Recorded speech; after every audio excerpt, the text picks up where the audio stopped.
O Supremo Tribunal Federal anulou hoje o indulto do ex-presidente Jair Bolsonaro, que suspendeu a condenação do ex-deputado federal Daniel Silveira. Agora volta a valer a condenação do político que já está preso.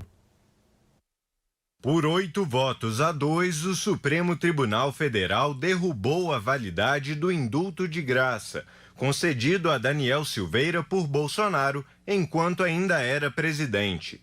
O Supremo entendeu que o decreto do ex-presidente teve desvio de finalidade, visando beneficiar o ex-deputado e, por isso, é inconstitucional. Votaram pela anulação do decreto a presidente do STF e relatora dos processos, ministra Rosa Weber, e os ministros Alexandre de Moraes, Edson Fachin, Luiz Roberto Barroso, Dias Toffoli, Carmen Lúcia, Luiz Fux e Gilmar Mendes. Já os ministros André Mendonça e Nunes Marques votaram a favor de que o perdão a Daniel Silveira continuasse válido, com o argumento de que a Constituição dá o poder de conceder este tipo de perdão ao presidente da República e, portanto, não pode ser revisto pelo Judiciário. Com a decisão do STF, Daniel Silveira volta a estar condenado a 8 anos e 9 meses de prisão, por tentar impedir o livre exercício dos poderes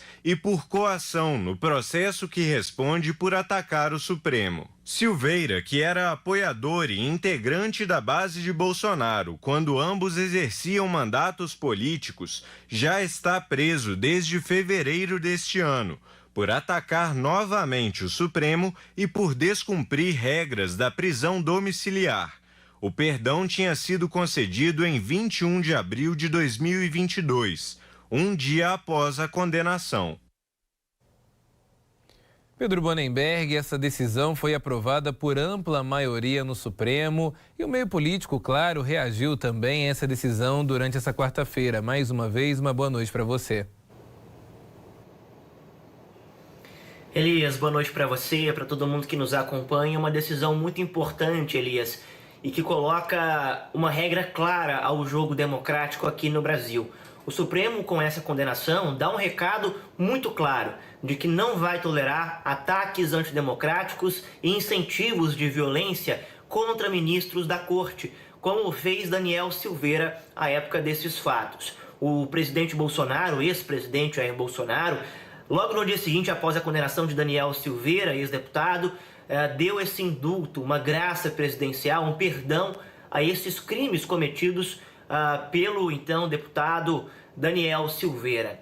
E o Supremo mostra o seguinte, Elias, que não dá para a gente aceitar esse tipo de sessão presidencial, esse tipo de interferência nas decisões do judiciário, tendo como base apenas uma vontade do presidente, vontade política, sem um embasamento técnico ou sem nenhum tipo de base que justificasse uma ação daquele tipo. E ao mesmo tempo o recado que o Supremo dá é o seguinte: seja deputado, seja senador, seja político ou não, nós não vamos tolerar mais esses ataques e esse fomento à violência que vem sendo realizado aqui no país. Daniel Silveira é um exemplo disso agora em relação a essa condenação que foi mantida.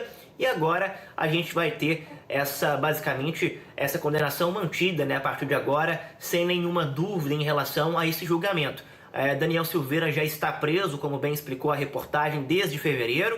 E o que muda agora, basicamente, é que temos um arcabouço jurídico, uma condenação do Supremo Tribunal Federal que justifica essa prisão do ex-deputado Daniel Silveira. Além disso, ele perde também todo o arcabouço que ele tinha como parlamentar, né, como ex-deputado. Ele deixa de ter os direitos políticos dele, e nessa condenação também o Supremo Tribunal Federal disse que Daniel Silveira terá que pagar uma multa de R$212 mil, foi o valor estipulado pela Suprema Corte do país em relação a esse caso. Eu quero destacar aqui alguns votos de alguns ministros, Elias, que eu acho bastante relevantes. Nós tivemos na reportagem o parecer geral da ministra Rosa Weber, que preside a corte, mas os ministros que a acompanharam fizeram ponderações importantes, destacando aqui o voto do ministro Luiz Fux, que disse o seguinte, que as ameaças proferidas pelo ex-deputado configuram um crime político, contra o Estado Democrático de Direito, não só contra a Suprema Corte, mas contra a nossa democracia. Já o ministro Gilmar Mendes, no texto do voto dele, diz o seguinte, que o indulto fez parte de uma campanha contra os poderes constitucionais, avalizando ameaças graves contra a vida e a segurança de integrantes da Suprema Corte, do Supremo Tribunal Federal. A gente sabe, Elias, que os deputados brasileiros têm o direito de expressar suas opiniões, têm garantida, a sua liberdade de expressão, assim como todos nós, mas eles, em específico, têm esse direito um pouco mais ampliado, digamos dessa forma. Mas a gente falou um pouquinho sobre isso ontem, sobre a questão da intolerância. Nós não podemos deixar que pessoas intolerantes promovam atos de violência, sejam elas parlamentares, sejam essas pessoas cidadãos comuns, trabalhadores como eu, como você, que nos assiste aí em casa. A gente tem limites, temos que seguir leis, temos uma Constituição a cumprir e o ex-deputado Daniel Silveira feriu gravemente essa Constituição ao atacar a Suprema Corte e o Estado Democrático de Direito.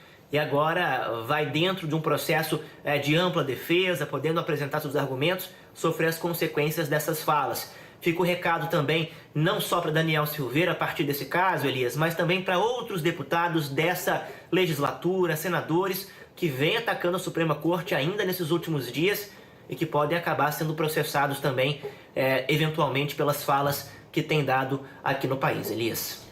Excelente. Pedro, muito obrigado pelas informações. Daqui a pouquinho a gente volta a conversar.